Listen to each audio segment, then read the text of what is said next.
stuff. But it's time to get underway with what could be the battle for Asia Pacific, the second semifinal.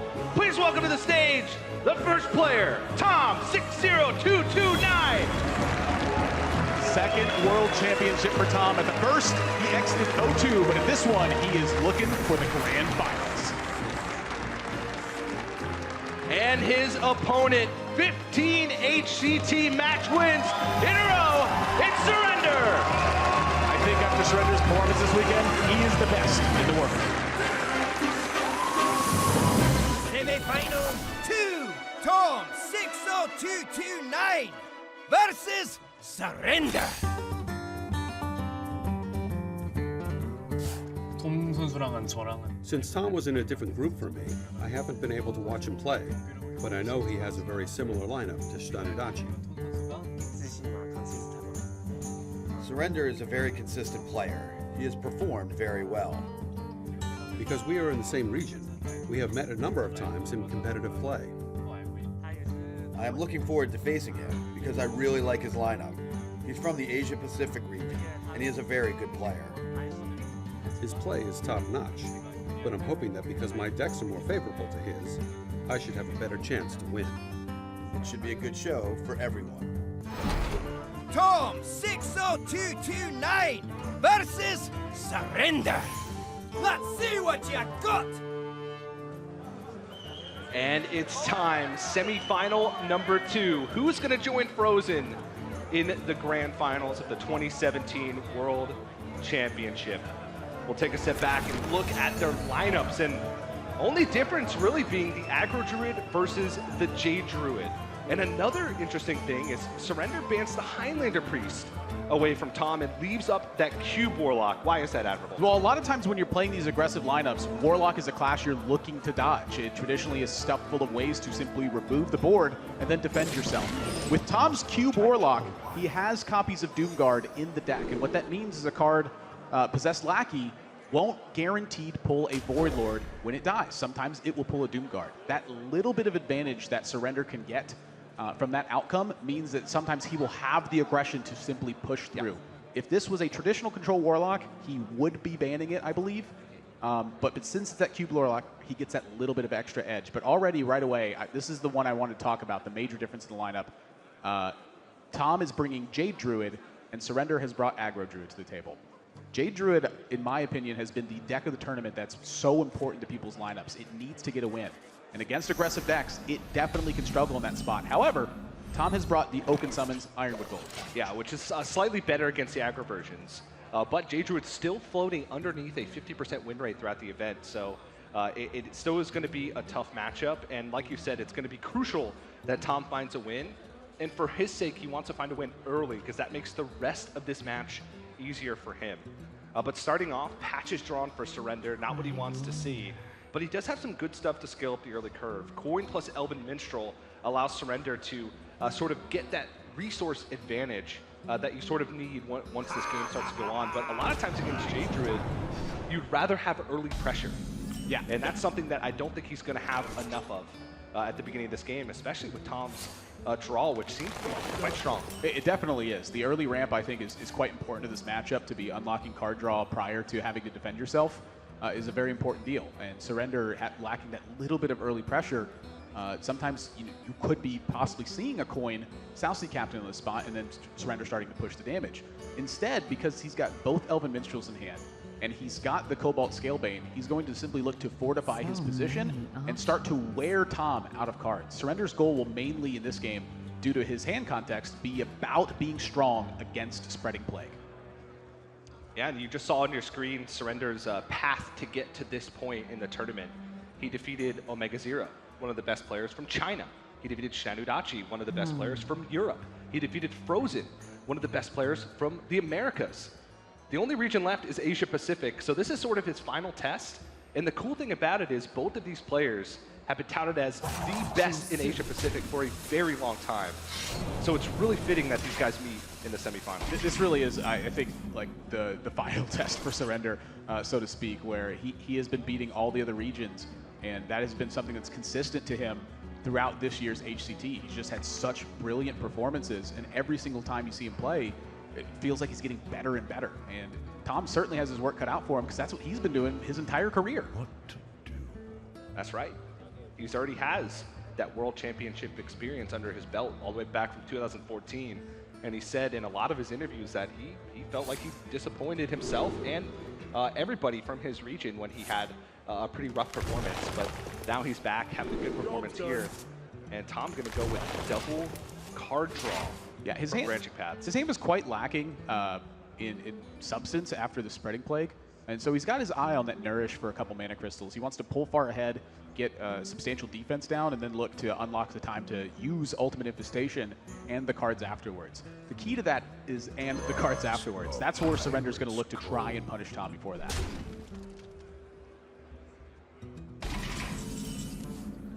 Coin Cobalt Scalebane looking like it could do that, but that is a big draw for Tom right now.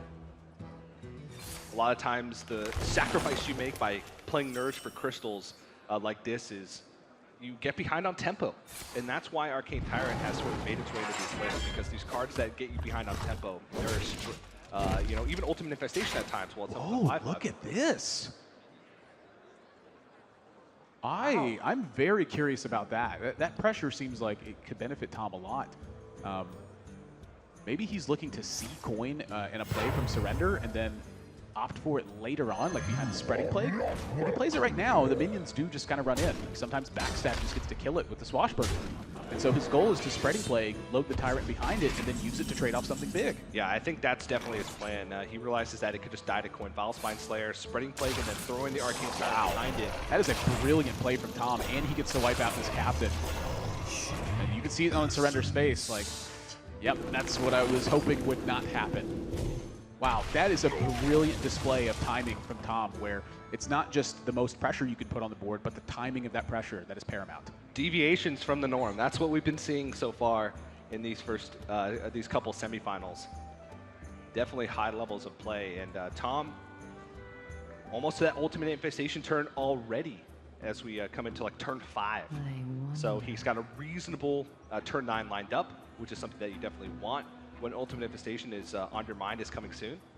And now Surrender, the coin is gone. He's got Backstab to couple with Elven Minstrel, but it is a loss of tempo when you go with Elven Minstrel. You're getting more resources, but you're giving up potentially a stronger board position. Yeah, Surrender right now, he's just looking for a way to solidify something that is difficult for Tom to handle. You know, seeing the Wrath and seeing Spreading Plague is a bit of information for him.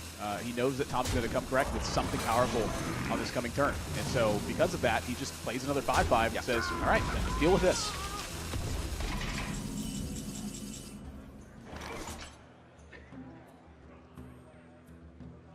Jadeite will pick up from Tom, just going to allow him to get these Jades up.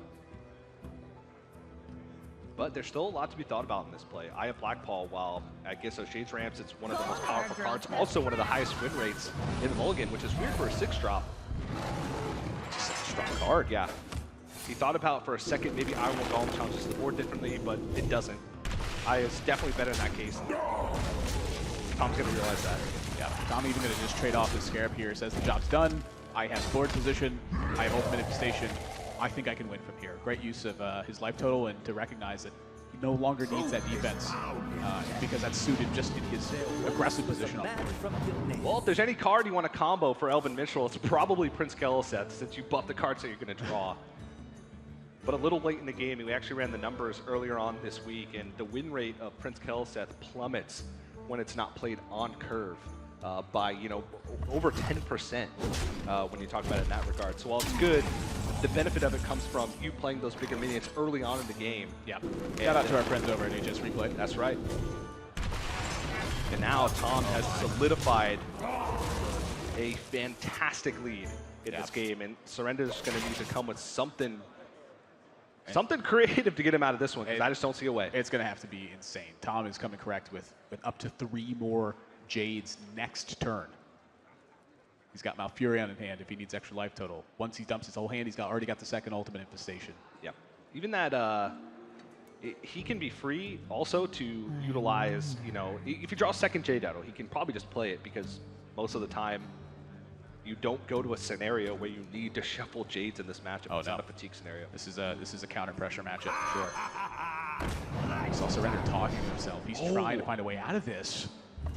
Well, we saw this a little bit yesterday when Sintolaw had stolen Jaina away from Frozen in the combo Dragon Priest versus Big Mage matchup. And for the second time, we see a Death Knight hero enter the opposing player's hand. The question is that enough to sort of swing the tide in his favor? Because he may have control of the board for now, but the longer this game goes on, I feel the more Tom will have opportunities to just get these Jades out of control and control the overall state of the game. Yeah, I totally agree with you. I think this is still an uphill battle for Surrender, but cards that Tom can't really account for can definitely change that circumstance. I wonder. And he's got to be precise here. Malfurion is very valuable when you get it online early, because then you start to benefit from it. But Tom realizes that he just sort of needs to play a smart game where you can test the board, and Malfurion may be too much of a loss of tempo for him to be able to do that. Yeah, for now that is appearing to be the case.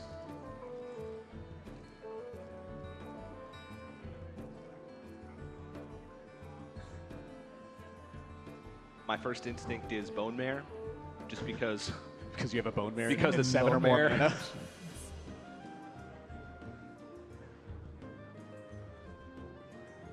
You know, we said the longer this game goes on, the better it is for Tom. But Surrender, I mean, he has that Keleseth buff cranking now, so stuff like Corridor Creeper is certainly an awkward size for Tom to deal with when you get to a certain point. Yeah. It's not running over a 1/5 and then getting swiped away. It's not getting hit by Ultimate Station directly. Choose soon. and Surrender wisely cutting down the size of his board.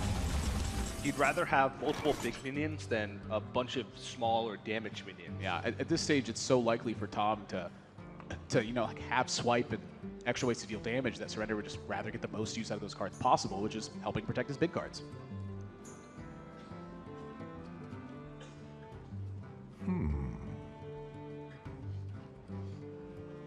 Ultimate Infestation, not really too much of an option here, considering he would have to, you know, discard a card.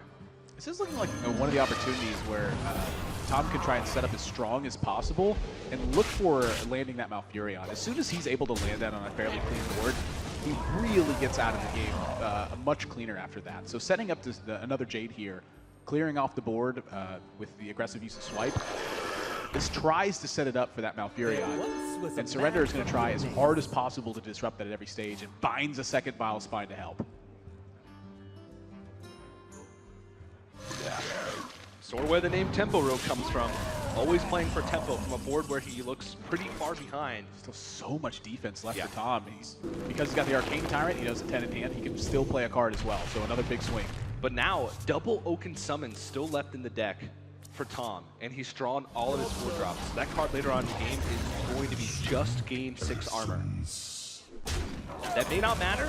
We might be in a Shuffle Jade Idol game as well. I mean, It rarely happens, but when you draw this many cards and the board is back and forth this much, then it happens. Sometimes it's a necessity. Yeah, and this turn here for Surrender, this allows him to get the Malfurion online, I believe. I mean, that was his first instinct, and I would want him to go that direction. So And I want to keep an eye on Tom's reaction here when he sees Malfurion, because if he's been hand tracking, he knows that the card that Surrender just moused over is the random card that came from Swashbuckler. And he hasn't played it thus far. So Tom might be fearing that this is a high impact card, but is Malfurion enough to chop through? Because right now Surrender, his hand is decent, but Leroy has very limited use. Firefly, while it is buffed by Keleseth and is a 2/3, is more of a combo activator later on in the game. So his hand really just doesn't have much big stuff left. It doesn't have as much substance. I'm looking at clearing off the 3/3, and I'm curious if Surrender's making poisons here, or if he wants to try and protect Corridor Creeper and pressure it all. I imagine he's likely still in the business of trying to fight for board, and this is how he's going to fight for board, is with aggression. Yeah, poison spiders.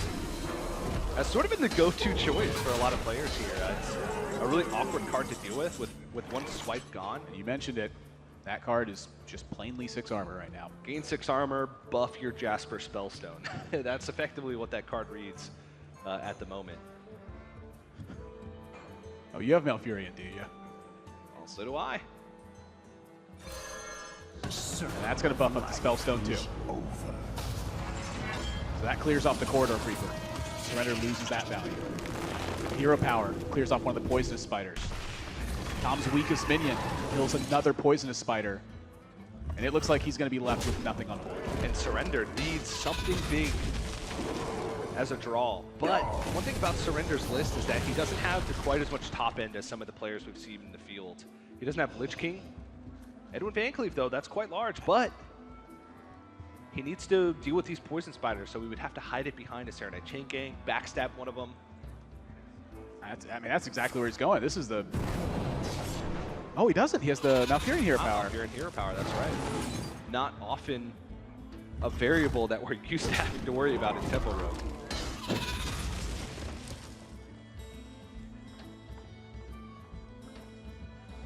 But this is a daunting task. Surrender's looking at Tom's health total and then looking back at his hand and probably thinking, how in the world do I deal 27 points of damage plus however much armor gain he still has left, which is Oaken Summons, Malfurion Hero Power. Is eternal.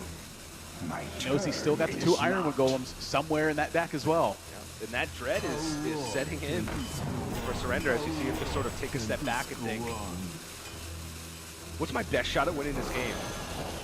And that's building as big of a Van Cleef as possible and hoping it lives.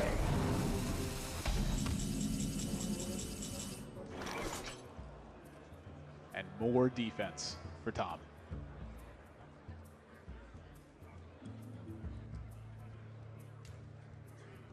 So Tom has to be thinking double Elven Minstrel gone.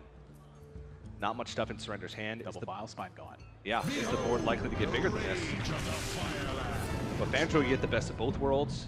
Nourish effectively costs 3 mana because you get the mana crystals back. If you draw some more Jade Idols, you just keep shuffling them and building bigger stuff. Well, there's 1. Make that 2.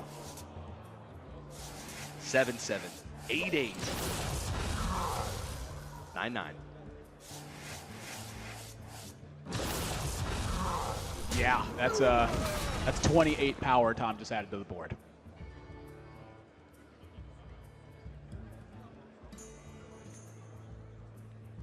And now, without the dagger up, hero power. 25. Oh, that doesn't have charge. It doesn't have charge. Malfurion's claws do not count as weapons. My thoughts are plagued. Look at Tom. We saw him do that yesterday when he was in another spot like this, where his nose is open and he's just hoping his opponent doesn't have the right combination to kill him. Because this spot... Wait. I think Leroy Shadowstep hero power would have been lethal. And I think that Tom forgot about that's 3 My damage. thoughts are plagued. Because there's 12 damage on board, the hero power would be 15. The Leroy's fucked. Wow. Surrender taps out. Tom takes game 1.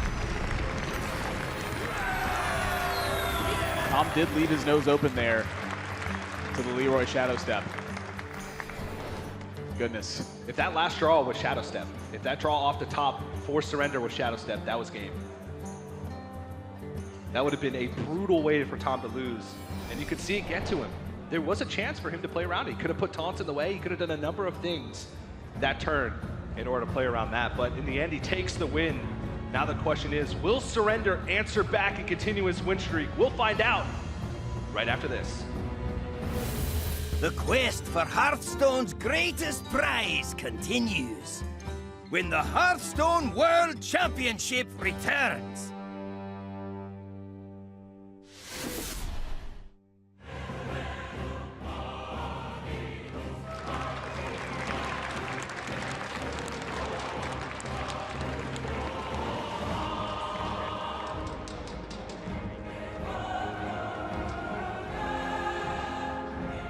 I think my favorite expansion so far in Hearthstone, at least flavor-wise, is who likes Death Knights? Yeah? A huge one with World of Warcraft. Back when I used to play, it was when Wrath of the Lich King just came out. And I loved the Ice Crown Citadel stuff and all of that. So I really enjoyed seeing Death Knights added to Hearthstone. Awesome. How did you decide how to do that? Because obviously a lot of people would have expected a class. Yep. What you did, I think, is better. But how did you get there? Well, I think Death Knights were the single biggest thing that we did like the most iteration on in the history of Hearthstone. We went through so many different iterations on Death Knights, and I think that it's really special. You know, arguably the Lich King is the most famous Warcraft, certainly the most famous villain in Warcraft history, maybe along with Illidan or something like that. But Death Knights in general are just really important. There's people that love Death Knights and the people that want like a new class. And if we weren't going to do a new class, how were we going to do this where, you know, if you really love Death Knights, that this is something that you were happy with? Yeah. Originally we had, the first mechanic that we had was there was a bunch of different neutral cards and there was class cards that shuffled Death Knight cards into your deck. Okay. And Death Knight cards were various different things. And if you played enough Death Knight cards, eventually you yourself turned into a Death Knight, which was the same for all classes. Like if you turned into a Death Knight, it was this crazy powerful character. It had a bunch of abilities. But the problem with that was, you know, of course everyone wants to play to be a Death Knight, of course, right? So all the decks shuffled Death Knight cards in, and then everyone's doing the same thing. Yeah. And that was one of the biggest problems for that. We also didn't originally have armor on the cards, like you didn't get 5 armor, which might not seem like a big deal, but I think visually, just looking at the cards and the fact that they do something like consistent when you play them helps to set those cards apart from basically everything else. So you have, you have these hero cards and they do a special thing, and they're kind of like spells, but they feel different. They feel like, more powerful, and but just in general, just like the idea of having a battle cry and a permanent effect on the hero power was, we really hoped that that felt different enough from a spell. And I think after a lot of playtesting, ended up working out. But we went through a ton of different iteration on it. I think we're pretty happy with where it ended up.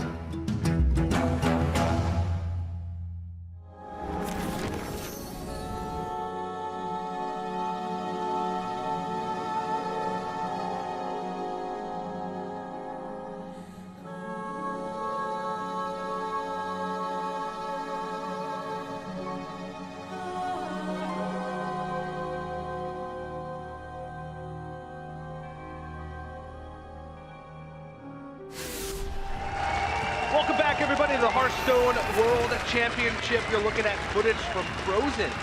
He's waiting upstairs to find out who he'll be facing in the grand finals later today. Will it be Surrender, or will it be Tom? And Tom is hoping to find success here that eluded him at the World Championship in 2014 and win a championship for himself and for the Asia Pacific region. I think the Asia Pacific region was underestimated. Surrender. Tom60229 advances to the top 8. But after this tournament, APAC will get some respect. Tom60229 has sent yet another European player home. Both Europe and North America have won a world championship. I want this one to be from the Asia Pacific region. We still have some business left here. Tom and Sam, both of them being from Taiwan. It was sad to eliminate my countrymen. And there you can see the camaraderie and the friendship that's developed over the last year. A lot of respect for each other.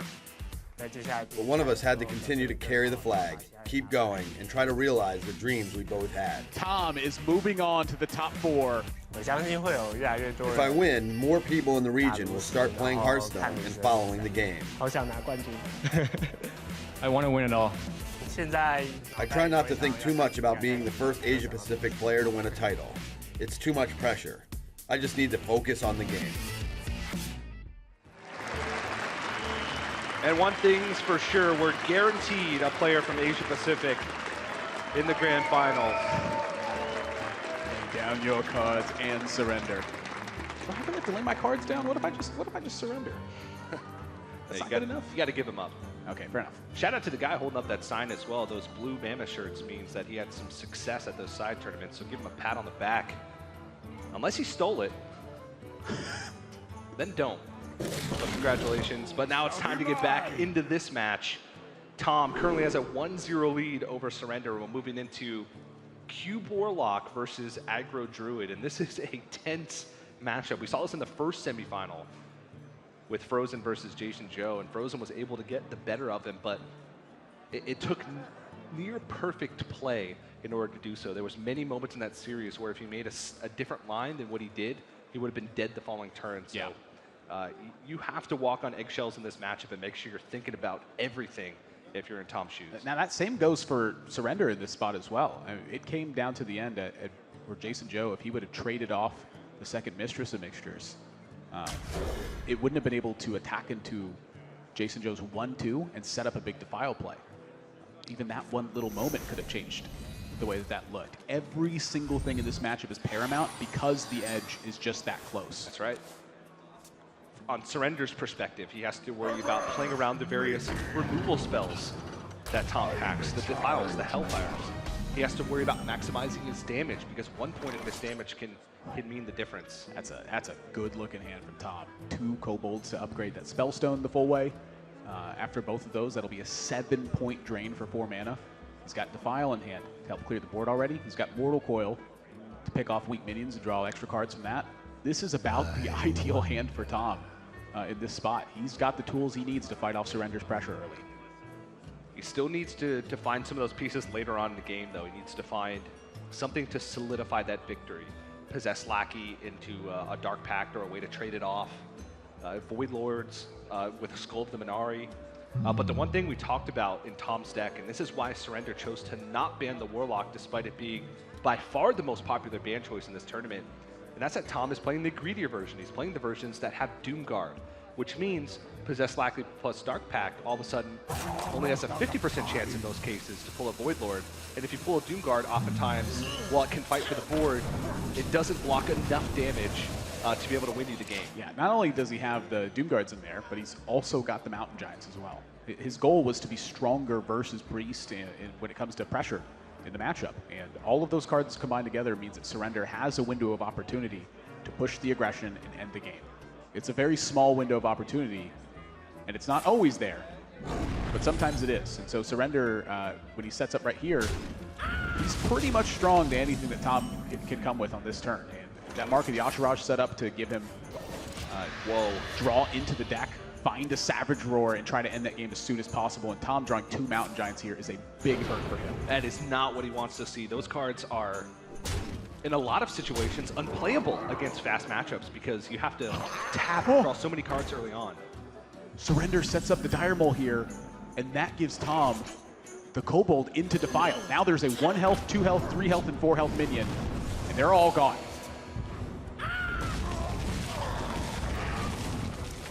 That's a big swing. But that's a big reload. Yeah. Maybe that's what Surrender was thinking. Maybe he was also thinking that, well, he plays the first Kobold Librarian, and that's the only card that activates that in the rest of his deck. I can dodge the second one here in order to put power on the board. Can he afford to Mountain Giant in this spot?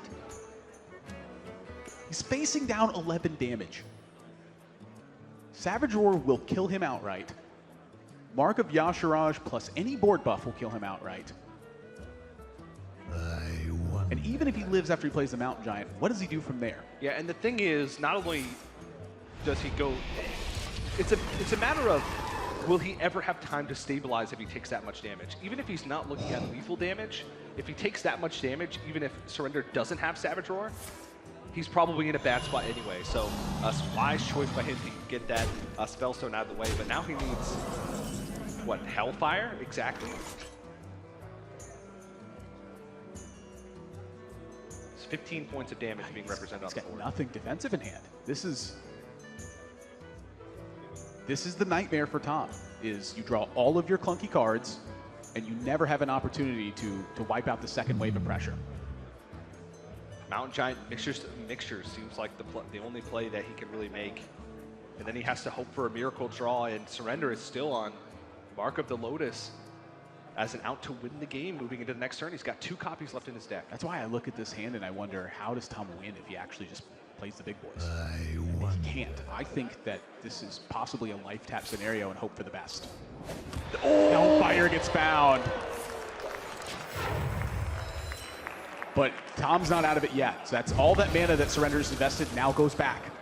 into Surrender's pool. So the second living mana gets to come out in this spot. He gets to add another minion to that if he wants. And then it's Wave of Pressure number 2. Can Tom handle both of them? Or number 3, rather. Excuse me. Surrender going to throw out the Dire Maul here. Just an extra minion. Just an extra minion. No Dark Pact. He's facing 13 points as well. Does he have to tap again? That's another nightmare scenario. Hellfire. He could also draw a Defile in that spot because he has Mortal Coil in his hand to activate it. 6% for one draw. For one draw. 6% chance. He can get the second Defile. So he has 2 outs. Defile. And it's 6 and change percent, so it's about 13% to hit a second one here. Because he could Mortal Coil down one of the minions and then Defile. Side effects? No. This keeps him alive for an extra turn, though. Yeah, that's a clever use from Tom. We actually saw Frozen do that exact same thing to try to gain life further down the road. And so Surrender, he looks nervous about this, but he does not have an option. It's forward march. Yeah, that's just sort of a battle of odds. With 2 draws for Mark of the Lotus, that's an 11% chance to win for Surrender. If Tom taps, he has a 13% chance to draw. So now he's given himself the extra turn of draw plus a life tap draw after that. But that life tap draw will cut Defile. Defile would not be an out in that situation. So in this spot, he also gets stuff like Dark Pact. Can potentially bring him back into it.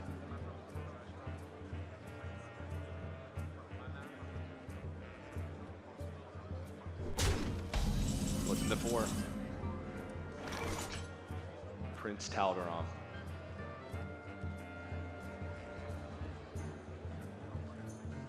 I think Tom's gonna tap again. Dark Pact gets drawn, but he doesn't have the mana to possess Lackey and Dark Pact. Can Dark Pact the cube? Can he wipe enough damage off board to win in that spot? So he takes 2 off from one of the Treants. That leaves 11 for Surrender plus the hero power at 12. Dark Pact only brings him to 10.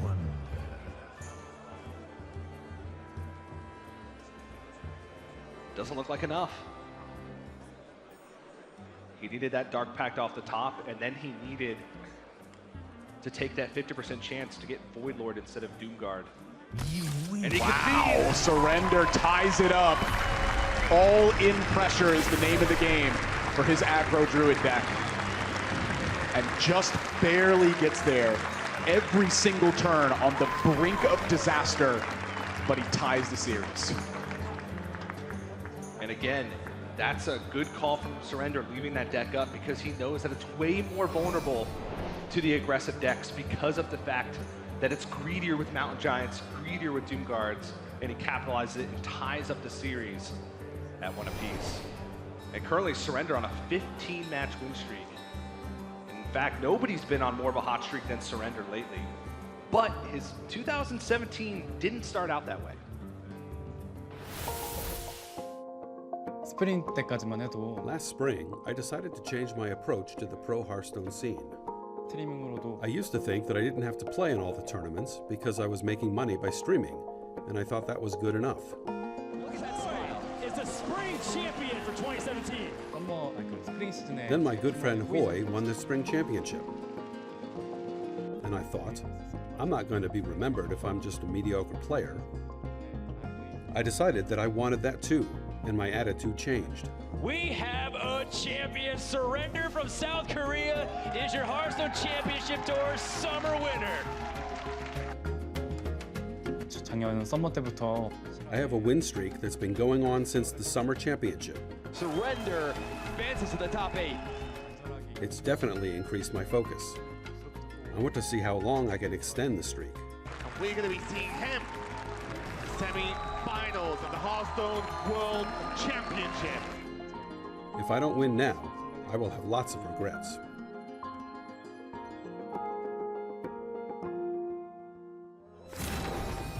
TJ Surrender may never lose again. It's looking like it this way. He has won 15 HCT matches in a row. The last time he lost was back in round 3 of the summer playoffs, and that just gives you context right there. The next player in line is Pavel with 12. And Surrender's not done. If he wins this, he just continues. If he wins the World Championship, that record's going to hold until we start up again with the 2018 HCT season, which isn't for a few months. You saw Purple and Muzzy down there as well. All three of those players that he has longer winning streaks than had 10-0 playoff finishes. Yeah. He went through the playoffs after round 3, then went through the summer championship, winning the whole thing. And now, will that continue here? Will Tom put a stop to it? It's tied up 1-1 currently. And we're moving into Warlock versus Rogue. Surrender, you know, I've seen a lot of facial expressions from Surrender over the course of these last few tournaments. I don't recall him quite talking to himself during that point, though. I mean, these guys are playing not only for that world title, but there is a ton of money at stake. And that is the worst draw in Surrender's deck. That's gonna put a big hurt on his aggressive potential. I mean, imagine what goes through players' heads when they're on this big of a stage in the semifinals tied up, and they draw just about the worst card in their deck. You just have to sort of forget about that and make the best use of what you have. That's the risk you take by playing patches, is sometimes you're going to draw it. And it seems like we've seen it happen a lot over the course of the World Championship. You know, these are very crucial matches, and it's something that I look at when I think about that scenario is actually Frozen's lineup. He didn't bring Corridor Creeper. He can't draw patches if it's not in any of his decks. He's playing solid builds that target the metagame. Almost every other player in the tournament settled on one of the more standard-looking lineups. At this point, this is the absolute worst time it can happen, but it happens. It happens. And as we take a look at how these hands look, Tom, Spirit Singer Umbra is another card that we haven't really got to touch on very much because it's not in a lot of the lists. And Spirit Singer Umbra in Carnivorous Cube can make for some pretty big swings in a game. And a lot of times Spirit Singer Umbra, if you just play it on turn 4, it's like a must-kill threat. That's really, to me, the big benefit of that card is it's a form of disruption. It offers you so much value if it's left up that your opponent often doesn't have the ability to just leave it unchecked. They have to put something into it. But if you're going to draw patches, I would guess that this is also a pretty decent one to pick up alongside with it. Prince Keliseth is pretty darn important to this matchup. Yeah. But again, we talked about it earlier. Even just turn 3, if Keliseth's not played on curve, the win rate plummets. Yeah. But for all the decks that run it, and a large part of that is because of the synergy that it does have with patches. Yeah, one of my questions to that, though, is Surrender fighting the early aggressive push in this matchup? His minions are going to fight directly against the Kobold Librarian. It's going to fight directly against Mistress of Mixtures, against Hellfires and Defiles. Is it the timing of that pressure that's more important for Surrender, or is it the early outright aggression? The early outright aggression certainly matters, but I think it's the timing of pressure that matters more. Yeah, I mean, they're both paths to win the game at the end of the day.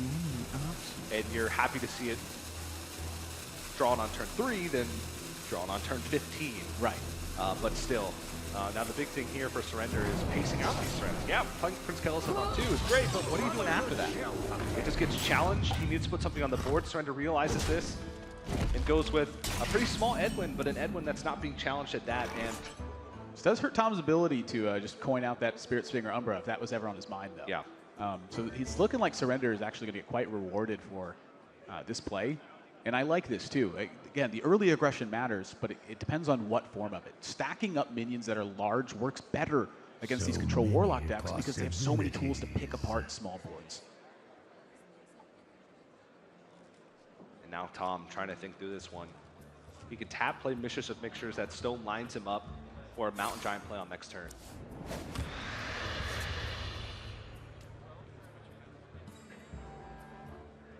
Play the Kobold, maybe try to look for another option. Look for additional removal, but Kobold is also a great tool in coupling with the Defiler.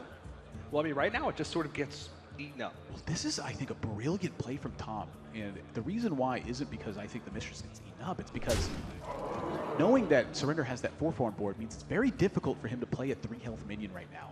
Tom could play the Kobold and the Mistress of Mixtures and then rip the Defile with it. He's saving both of those tools to start that chain of Defiles. That's a great spot, great point. This is exactly what Tom did in game number 1 with the Arcane Tyrant as well. He hid it behind the taunts rather than playing it for free immediately. And that timing and that pressure, I think, gave him a big lead in that game. That is going to set it up.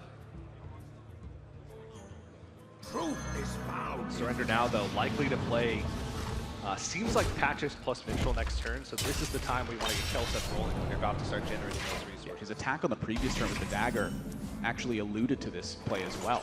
Oftentimes you'll see Surrender save his dagger in that spot just to try to get more value, and Tom holding on to that Mistress of Mixtures, that is exactly the direction he's headed with that Kobold, that Mistress, and that Defile in hand. And it's very difficult for Surrender to anticipate a 3-card combination when Tom has had 2 opportunities to play one of those. He's basically using it as 3 cards, draw a card, gain 2, and clear your opponent's board. That's the combination that he's got his eye on. But the thing is, Tom doesn't have a way to stifle pressure beyond that. Currently, he's picked up more Mountain Giants, which will naturally get there. But no cheating demons out with Skull Dominari or Possessed Lackey, and that's where the big strength of this deck lies. Yeah, something really big to look at here is that Mountain Giant's often a card Surrender's not at all worried about. But because he didn't have that early pressure, it gave Tom time to simply build his hand size and make those a lot cheaper. And Cairn in Surrender's list is a card that can be quite difficult for Tom to fend off in terms of pressure. It just gives him something that will stick to the board. Yeah, it's a card that fell out of favor because, largely because of Corridor Creeper. A 6-mana 4/5 was directly challenged by sometimes a 0-mana 5/5, which sort of pushed it out. But Surrender opted to go for it, and it is better in this type of matchup because the Warlock doesn't have great removal to deal with Cairn. And of course, Tom doesn't have a Spellbreaker in his deck, so he doesn't have a way to sort of immediately get rid of it. Well, Tom's hand is starting to shape up pretty nicely, but he is under a lot of pressure. So now the thing he's got to worry about is Leroy Jenkins from Surrender. He knows what cards are in the deck, so he doesn't have to worry about Cold Blood shenanigans. But at 16 life, if he just starts trading this Mountain Giant onto the board, that pressure is going to continue to mount on Surrender's side. At some point, Tom is going to have to swing the board. Yeah. Leroy Jenkins currently 7 attack because of the Prince Galseth. And again, we talk about Tom's list and sort of the risks that he took with building his lineup. And of course, with the Doomguard package, you leave, and Mountain Giants, you leave less room for removal. That's right.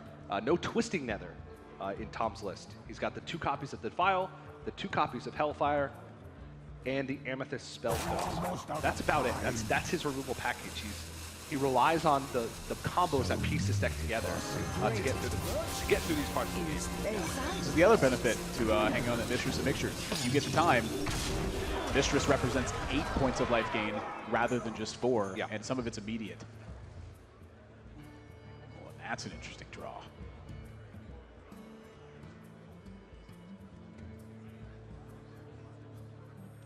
He can combo that this turn alongside 2 Corridor Creepers as well. That seems like a pretty powerful play to me. So there's the first trade. There's the second. Tom's getting more life total, but now this is that timing of pressure that Surrender was looking for. And because of the buffs on the minions, Tom's clear is going to be tougher. This is looking really tough for Tom at this stage. He still can do it. Hellfire, Kobold Librarian, Coin, Defile. Oh, because that sets the first Corridor Creeper to 2. That's right. Wow. So it is a clear, but it's a lot of resources. Look at how important that Keleseth buff 1 turn earlier could have been for Surrender. Now, say that Corridor Creeper was drawn at some point with a Keleseth buff. That board doesn't happen, I don't believe. Oh, it does with the Vilespine. Never mind. I'm an idiot. It's looking like Cairn time. Notice, though, that Tom is approaching that 9-mana spot where Void Lord hits. If Surrender sees a Void Lord hit at this stage, he is going to be in big trouble. Yeah, a lot of times as Rogue, you're looking to kill the Warlock on turn 8 and dodge all these demons, but Cairn out of 5/6 is quite a big deal. But as soon as that first Void Lord drops, especially with only 1 Vilespine Slayer left for Surrender, you pretty much need to get through it immediately, because as soon as you don't, you open up your opponent to be able to cube it, you open up your opponent to be able to trade, and make use of these combos that they have in their deck. Surrender going to attack. Possessed Lackey gets drawn for Tom. Still the 2 Doom Guards left in his deck, though. He's got 1 Void Lord, 2 Doom Guards. So if he goes for Possessed Lackey plus Dark Pact, it's actually more likely that he draws a Doom Guard instead. And outside of that, he doesn't have a way to guarantee that Doom Guard lives the following turn to be able to cube it. Is there a chance that he just plays Possessed Lackey? Is there a chance that he just plays Mountain Giant? The Possessed Lackey could, if it stays on the board for a turn, he doesn't die. Then he's got the cube for that chance at it. It would be the Dark Pact immediately, I have to think. This is a tough spot for Tom. All of his plays are risks at this point. No matter what he does, he will be vulnerable to something without a favorable outcome. Yeah, and the life path. And just plays the Possessed Lackey onto the board.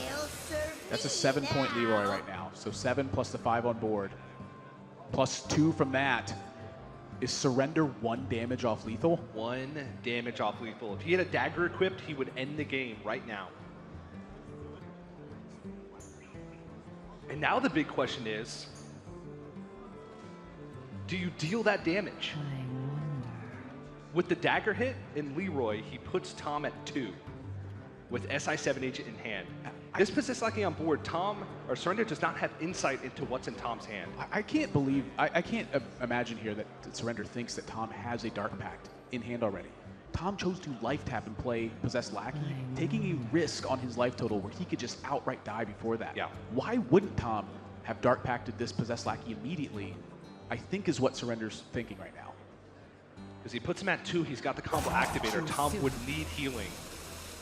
Even Possessed Lackey wouldn't be able to fight back on the board long enough. No, he's just going to build up a bigger board. And I think this is quite wise as well, actually. With this particular play, Surrender now has an opportunity to even bust through Void Lord with the Vile Spine Slayer. So he would push through Void Lord and then pressure Tom on the swing after that. So this one's important. Void Lord gets the Void Lord. And here's the thing, that Leroy in hand now is not getting through for a long time because Tom has an insane amount of combination of the cards here. The Prince Tal'Daram to copy the Void Lord, get an extra death rattle there. The Carnivorous Cube, get the Void Walkers right away, and then use the Dark Pact to heal up and make 2 more Void Lords. I think Tom might have stabilized this turn. He can't do it all this turn, though, and the question is, which one does he go with? He could Carnivorous Cube the Void Lord and Dark Pact the Carnivorous Cube to make double Void Lords, but he doesn't get immediate value out of the first Void Lord. But this is going to be the way that he stifles the most pressure. Where does Surrender just break through in this spot? This is just a lot of attacking he's going to have to do. And, mind you, there is a Void Lord underneath that Carnivorous Cube. He can actually even eat the Carnivorous Cube. With a Carnivorous Cube. With a Carnivorous Cube. Now, I don't think he's going to do that, but I don't know where Surrender breaks through again. This is going to be a giant wall of defense that Tom sets turn after turn. I don't know, Admirable. 4 Void Lords seems pretty good to me. It's about as good as it gets. It's hard to beat 1 Void Lord. That's why a lot of players opted to not bring the Doomguard package in the Greedier Warlock deck to this tournament, is because against most decks, the Void Lords just get there. You don't need the Doomguards to end the game.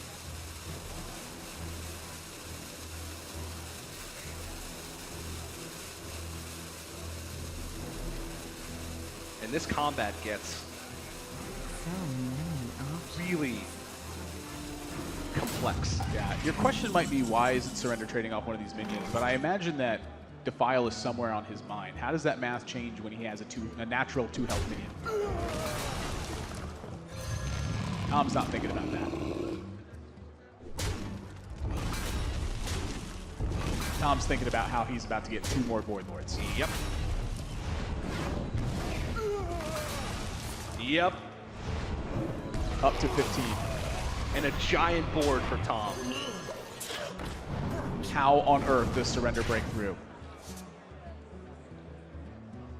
He's still got a lot of power on board. Swashbuckler Defile, maybe? I'm sorry, Swashbuckler Twisting Nether. Something insane is going to have to happen for Surrender to win this game. And he's not even going to play that one out. 2-1 lead for Tom. He is on match point.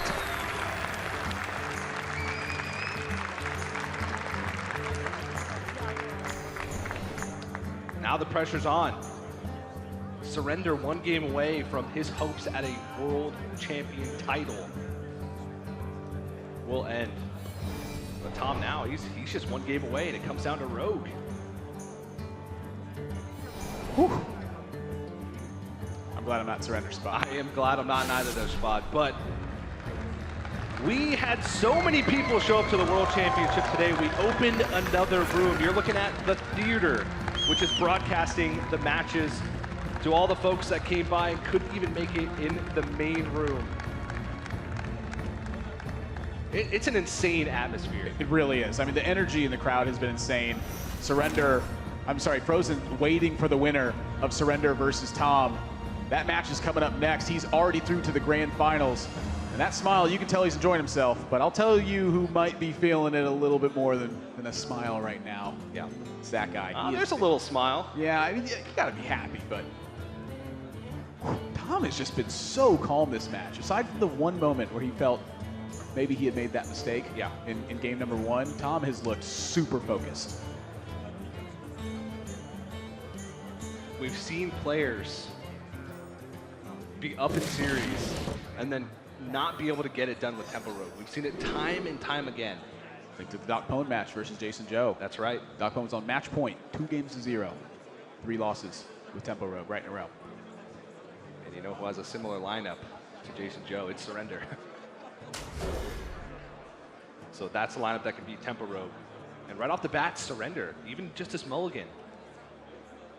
Great options to start. Kazakis, Shadow Reaper, Anduin. The piece he's missing is Raza. It's a pretty darn good opening hand for Surrender, I'll say that. I do want to talk about Tom's Tempo Rogue list for a little bit here, though. He's included 1 copy of Elven Minstrel, which is traditionally pretty good in this matchup, but he has 2 copies of Cobalt Scalebane. That's a card that's included in this deck to pressure through Dragonfire Potion. 5 damage to the whole board, wipes everything away, but not to dragons. Cobalt Scalebane is the one card I think that could really pressure through that. And Tom's opening hand, oh my. That is gas. That is a huge opening hand for Tom. Surrender, the shake of the head. That is not the start he wanted to see.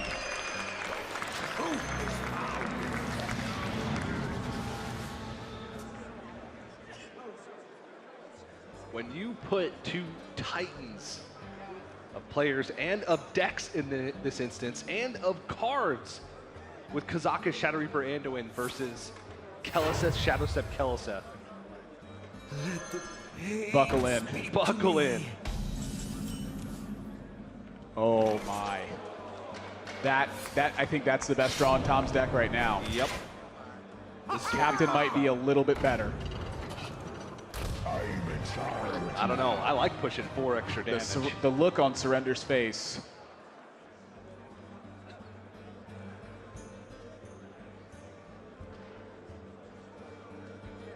But Tom, he's not autopiloting this. He's probably been in this situation maybe hundreds of times. Think back to Ant in his rounds during the World Championships. He opened up with Keleseth, Shadowstep, Keleseth, Shadowstep, Keleseth, and didn't win that game. He did not. And he said he felt like he could have played it better. He felt like he was, kind of on autopilot and, trying to ride the momentum of the good early draw in order to win the game. But he didn't. So Tom making sure that he's just doing everything correctly. The patches trade into the Acolyte of Pain is the obvious one, but he thinks about everything. Is someone injured? Maybe this trade is weaker to Blood Mage Spirit Lash. Who knows? Look at how desperate Surrender is. Healing opposing patches to draw a card. He needs to find something to answer this board. This guy's toast.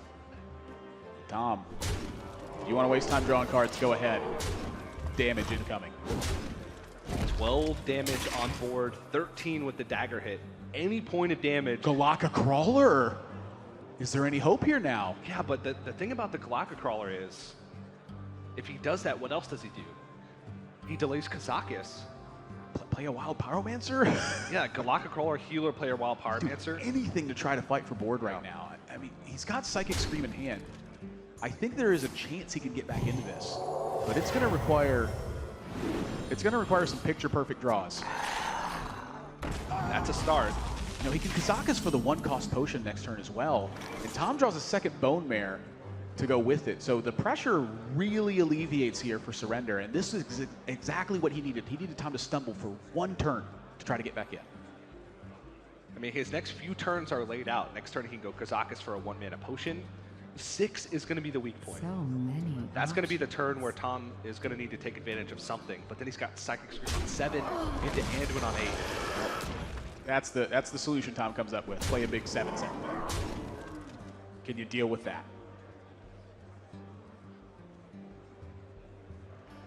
And a 1-mana potion, unless it's perfect, is not going to be enough to deal with the majority of this board. He needs deal 2 damage to all and deal 3 damage. At last. He could get deal 2 damage to all and freeze a minion. He does get freeze a minion, but is that better than gain 4 armor?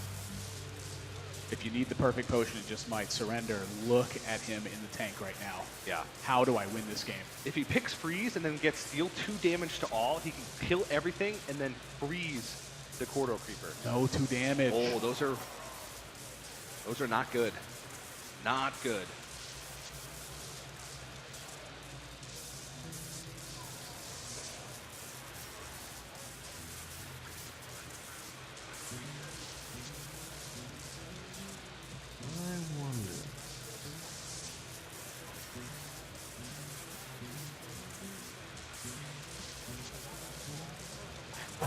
Quickly. Just draw a card. I don't know. I really don't. I think make a 2/2 probably has to be the best option. I mean, soften up the board for Dragonfire. The healing's gone from Surrender's deck as well. And he uses Binding Heal. He's got to hope he freezes that Corridor Creeper. And he freezes it. Surrender at 14, facing 9 points, or 6 points of pressure. Cobalt Scalebane gets drawn for Tom. Just when you think Surrender is out of the woods, at least for 1 more turn. It's a 7/7. Not only does it not get hit by Dragonfire Potion, but it doesn't get hit by about anything except Shadow Word Death. Does Surrender have that 1 more turn, though? Tom's got Bone Mare coming next turn. Surrender has to survive with as much life as possible. I'm looking at Wild Pyromancer with a Silence and a Shadow Word Death. He can isolate Tom's board to just 5 damage, but it will require a lot of resources. But then the question is, if Bone Mare comes out next turn, he goes to 1. He Psychic Screams, he's dead to a dagger hit. No, he can Silence to put the damage down to 9 total. He can peel 2 yeah. more off with He can that peel 2 more Silence. off. That's the only way. Wild Pyromancer Silence on the Corridor Creeper. So you want the Wild Pyromancer there, I think. So Shadow Word Death, Wild Pyromancer Silence. That's right. Or Silence, Wild Pyromancer Shadow Word Death. Either of those combinations puts him in range to live for a turn if Tom doesn't draw damage. And this also puts an extra minion on the board to be able to contest the following turn.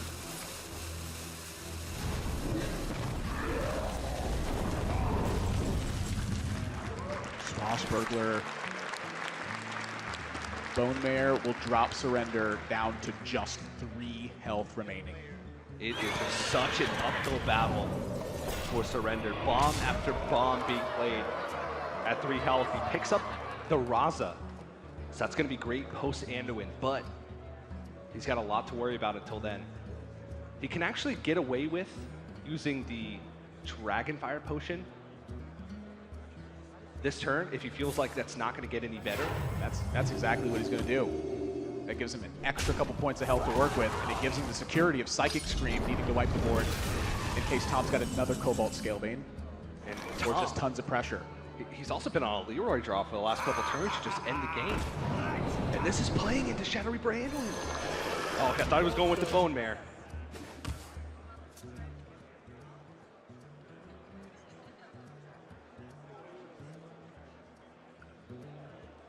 Do you take the value from the Shadow Reaper Anduin now, or do you wait for a better position? We've seen players get punished so many times this tournament for delaying Shadow Reaper Anduin because they think they're going to find a better spot. He's going to go for it now. He's got to do it.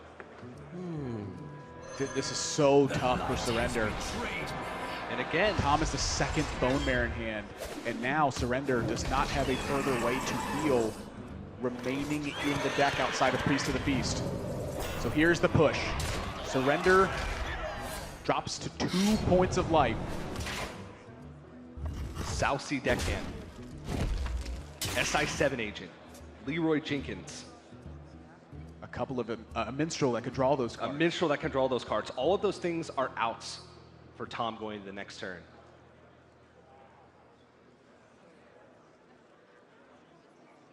He's got one SI7 agent, one South Sea Deckhand, so Shadowy thoughts. if he draws one card, that's a Look at Tom 12% chance. Yeah, he's looking over at Surrender occasionally. He knows he's right on the verge of winning. But Surrender has been in this position so many times this weekend, where it looks like he's on the brink of disaster. He somehow manages to find a way out. And Psychic Scream has to be on the menu here, but the question is, does he play the Novice Engineer first and Psychic Scream that back into Tom's deck? The shadows Does he play the Blood Mage after to try to get a second card draw? Yeah. With Novice Engineer next turn.